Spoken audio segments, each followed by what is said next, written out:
Hello, this is Lucas coming to you with a deck profile that I used to top 16 the regional in West Allis, Wisconsin in 2018.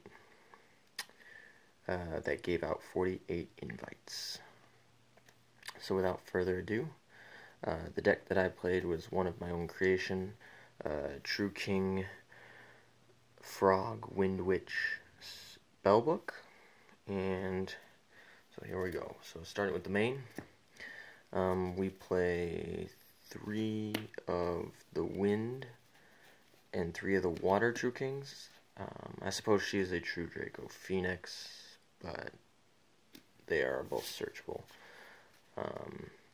So those are the 2 best ones, the water specials from deck and the wind searches from deck. So for the frog engine, we play 3 swap frog, 3 dupe frog, and 2 Ronin Tonins.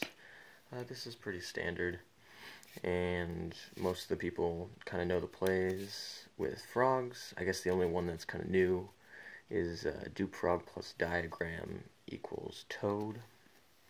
As for the wind witches, once again, pretty standard engine. These are nice because, first of all, they're winds for triggering Marianne, and if you draw one of these pieces dead late plus wind and a water True King or diagram to get to them, you can make VFD. Also, they're all spellcasters, so you can use them with the Spellbook engine, and I guess they burn for game, and Crystal Wing is really good against spirals. They have a tough time getting over Crystal Wing. 3 Vortex Trooper. This is kind of the interesting card of the deck that kind of synergizes it all together. It's a wind, so that means that it can be used with the wind True King. It's an aqua, meaning you can send it to the grave for totally awesome. When it's destroyed, you get to draw a card, so you can keep hand presence through the True Kings and through diagram. And its normal summon effect is kind of relevant in seeing bricked hands or just trying to dig for things. So it's got a lot of uses. We do play the 1 Gofu because best opening play usually, not the best opening play, but like a pretty standard opening play is going to be Toad VFD, and this just makes getting into Toad easier. Also, sorry, not Toad, but getting into the Link monster, Mrs. Radiant, so you can get into Toad. You can also go into Decode Talker to get over things, bait out stuff, and it's a level 5 tuner, which means that, like, if you need to summon like a dupe frog and synchro into a Yazi. We play the 1 Maxi. It's the only hand trap in the main, and I actually cut the other hand traps from the side because this deck's engine is pretty big, so there's not much room to side in hand traps, and I kind of just elected to go with consistency. And then we play the Spellbook engine, 2, 2, and 2. You don't really normal too much. You need draws, and the water goes good with frogs because you can add it back with Toad or ditch it with swap frog, so that's good. 3 terraforming and 3 diagram. This is like kind of what you want to see to get good plays off going. So you try to draw into it. You usually see it. Whether or not you can keep it on the board with all the spell and trap removal. Hate this question. Soul Charge. You kind of just try to dig for this. You try to make as many boss monsters as you can, and then dig for this to kind of seal games. You know, if you have Crystal Wing in grave, you have a couple Toads in grave, and you're usually gonna have a lot of True Kings in grave. You can, like, you know, Soul Charge back all those sort of things. So Soul Charge is really good in the deck. And then we play 1 True King's Return, 1 Disciples of the True Draco Phoenix. Searchable with diagram. This is for monster removal. This is spell trap removal, the only spell trap removal in the main deck. It also shuffles back this, so if I need monster removal, I can pop this, search this. And sometimes I use the extra normals, but not really often. That's usually a True Draco thing, not a True King thing. But they help out grind. You can, with these 2 cards plus diagram on the field, you can do a VFD loop where if it goes uninterrupted, you can make a VFD so that you can actually deck them out. So that's the main. The extra deck, this Cloud Castle is a proxy for the Decode Talker that I borrowed, so shout out to Skylar for letting me do that and driving me. But yeah, Decode Talker, I would make it usually by when I towed to steal their stuff. I would then use their stuff to make the Decode Talker. 2 Link Spider and a Mrs. Radiant. This is what I usually went into with Gofu. Didn't really see Gofu that much. Or at least I didn't really see it that much in my opening hand. And then once you have established board, it's kind of useless. But you know, it was there. I had the space. 2 Miss Starboys for kind of the frog engine, getting that going. I've made Miss Starboy with, you know, the Bostros as well. I think I made it with Bostros and Blue Boy once. Anyway.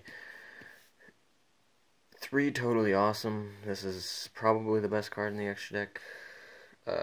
Not my favorite card in the extra deck. That's this guy right here. But he allows you to kind of play around hand traps, which there are a lot of hand traps that you have to play through. Even this format, and I played meta almost all day, and everyone had hand traps that I played, so had to deal with it every match. These 2 guys, actually pretty good at his hand traps. I played him because that's what I had. He's actually not bad. He can burn, which is relevant, but I usually don't try to activate him. You know, there's ghost ogres running around. Don't need to get hit by that. Indestructible Cluster Wing is really good this format. So that's kind of there. He can ease a lot of the OTKs, go through him. And his other effect is actually kind of relevant. I never used it in this regional, but I've used it at locals before during the battle phase, special summon. So that's kind of good. Yazi, I surprisingly make him more than I thought. Gofu plus Dupe Frog is the standard way to make him. But there's quite a few ways to make him with, you know, stealing for Toad, and the Wind Witches kind of add up to 7. Now you can't use it off, like, if they use their effects, because you can only special summon winds, but if you, like, soul charge them or something like that, you can do that. Enter Vladimir. Thought this would, I just put it in there because it's non-targeting, non-destruction removal. It also can hand loop. It's also a wind, which is kind of relevant in certain instances. I almost never make it, but I made it today and it won me a game, so that was, I guess this was not today, but you get what I mean. Then we play VFD, or True King of All Calamities. Played at 2, just because this is kind of power card. You make this against spirals, and they're going to have a very rough time. And yeah, so that's the extra deck. 40 in the main, 15 in the extra. Moving on the side, we play 1 Raw Sphere mode. I wanted to play it against some of those insane spiral boards going second, but I never saw it, so oh well. 1 Kaiju. It's the lowest attack one. It's also an Aqua. So going second. 2 Mind Crush. going first against like spirals or something like that is pretty good when you see it. I saw it in one of my spiral matchups, and it worked nicely. Heavy Storm Duster. I played almost all spirals, so it's in there for kind of the Trick Stars and the Pendulum Magicians. This is great. It's a Twin Twisters without the discard outlet. You need the pluses in the deck. And it's obviously only for going first, but also I like it because against Pendulum Magicians you can pop the trap card, and I like popping, set reincarnations on the Trickstar matchup at the end phase. 2 anti-spells, never saw it, only played 1 Pendulum Magician, so didn't see it then. Regeki for going second, board wipes, almost always sided to Din. 2 MST for going second, removal. And then 3 Spell Shattering Arrows, my favorite side deck card of the format. I only saw it once, and it decided the match in time. So I guess that's what I need to do. This is my favorite side deck card of the format, and yep. So that's the deck. I'm gonna go quickly pull up my life point counter to kind of jog my memory of the rounds, to quickly give you a brief run through of kind of my day.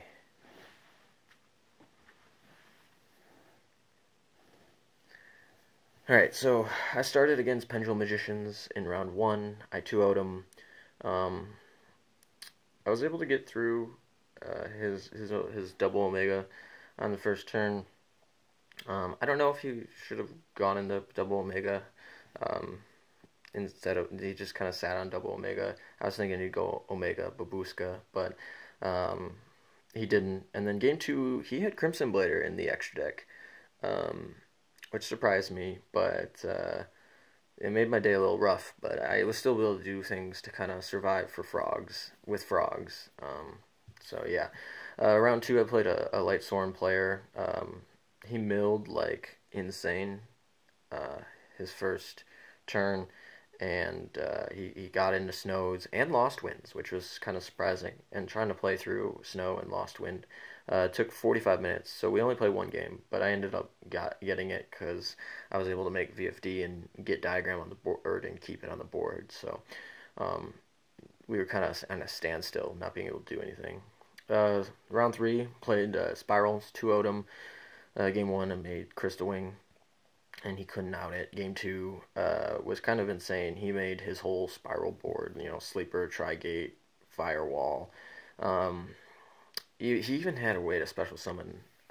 He had the card that allows him to special summon from Grave, and a Sleeper or a Super Agent in Grave. So he, I go to activate Diagram, they pop that. But I drew kind of insane as well, and played through it and proceeded to OTK him with Crystal Wing and things like that. Then round 4, another Spiral player, 2-1. He he did the combo game 1, and I had no way to get through it. Game 2, I went first, had VFD. He had no way to get through that. And then game 3 was kind of grindy, but I was able to keep making Toad and prevent him from actually establishing a huge board, but he kind of had card advantage the whole match. But I was able to burn him for game in time with the Wind Witches and Spell Shattering Arrow. I just kept burning him, actually. Round 5, speaking of burn, I played Trick Stars. Game 1, I opened Crystal Wing. He wasn't able to out it. Game 2, I don't remember exactly what he opened, but from the sheet, basically, burn, burn, burn, burn, and it was a very quick game, if I recall correctly. Game 3, I saw enough back row hate. I saw those Heavy Storm Dusters, hit those reincarnations, hit the field spells, and then, I used the Water Truking effect to banish the reincarnations in Grave, and he didn't chain them, not knowing about, Boss Thros. and that kind of sealed the game. But it was kind of a little more grindy, but I did see enough back row hate that I decided. Round 6 was another spiral player. This was kind of unfortunate because I made a mistake, and for Vortex Trooper, I went to draw, resolving it. I had Miss Starboy plus Toad on field, and I was going to make a VFD to make the whole board going first against spirals, and I popped the Water True King and Vortex Trooper for the Wind True King, and so I went to resolve it, and I went to go draw for Vortex Trooper, and I drew 2 cards, and like right there, I was like, oh shit, and I just we didn't even have a judge go over. I just like was like, yeah, I messed up and gave him the win. We went to game 2, and I don't remember what I had, but I know he had evenly matched, and then a kaiju, and then the combo, the field spell plus something, and so that game was pretty quick. So it was unfortunate, but you know, I made a mistake. So anyway, round 7 went to Infernoids. Game 1, I opened all right. I think it was double Toad, but he drew the nuts. So he played through it. Infernoids are kind of grindy. I didn't keep enough advantage. So yeah, game 2, I kind of bricked, and not like it was a pretty bad brick, but I was still able to go into VFD. But I like overextended a little bit, and that was kind of my mistake. I think my one like real misplay, other than the accidental draw 2, but my real misplay was I kind of overextended, thinking like, oh, I need to make VFD to kind of shut down this 60 card deck, but it was Infernoids, and so it didn't actually matter, and it allowed him to kind of go off, you know, with the fusion, because he saw the fusion card both games. But anyway, he was a good player. He topped as well. Both of my losses topped, and so they were good. They were good opponents. And then round 8, another spiral player. Game 1, I opened VFD and True King's Return, and so it just was VFDs until I was able to win the game. Game 2, she didn't open well. She put some Link monsters on the board, but I am gonna assume that she bricked. And then I was able to put a VFD on the board, and that ended that. And then round 9 was Light Sworns. I saw Crystal Wing, and it was kind of a rough match because he saw grass. Several of my opponents saw grass during this tournament, but the Crystal Wing was kind of able to stop any of the, or at least stop him from doing too much. He finally got over the Crystal Wing, but I was able to grind through Toads at that point, and it took over 30 minutes, but I got game 1. And then game 2, he started his Brilliant Fusion combo, made some links. I think Borreload was there, and then but I was able to out it with VFD, pop the Borreload with my True King effects and things like that. So anyway, that was the 9 rounds, 48 invites. I got top 16. Thank you for watching.